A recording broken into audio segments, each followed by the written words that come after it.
شلون صحتك؟ بلا زحمة عليك. الجراج وين صاير مال اربيل؟ تعالوا خلنا نختبر تاكسي اربيل. على شارع 100. شارع 100. اخويا بلا زحمة عليك، ولو اسوي عليك زحمة همينة.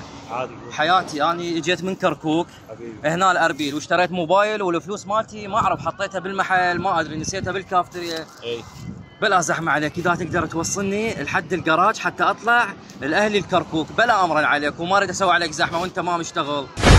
خلينا نشوف ردة فعله. عادي مو مشكلة. تقدر توصلني للجراج؟ عادي مو مشكلة. ها؟ عادي اي. اكون ممنون من عنده، خاف اسوي عليك زحمة وانت ما مشتغل. لا عادي. والله اي والله. بس دقيقة، مشتغل انت لو لا اليوم؟ انا اليوم لا. يعني انت ما مشتغل وشلون راح توصلني لعدد؟ عادي مو مشكلة. وانا جاي من كركوك. الدنيا مو كلها فلوس. بارك الله صح فيك ولا؟ والنعم من عندك. بلكي ان شاء الله الله لنا رزق. الله يحفظك ان شاء الله، رحم الله والديك. والله اني اهل اربيل معروف، يعني معروفين بالكرم، وبارك الله بك، بس خاف اسوي عليك زحمه. اهلا وسهلا. اي والله. الله يسلمك حياتي.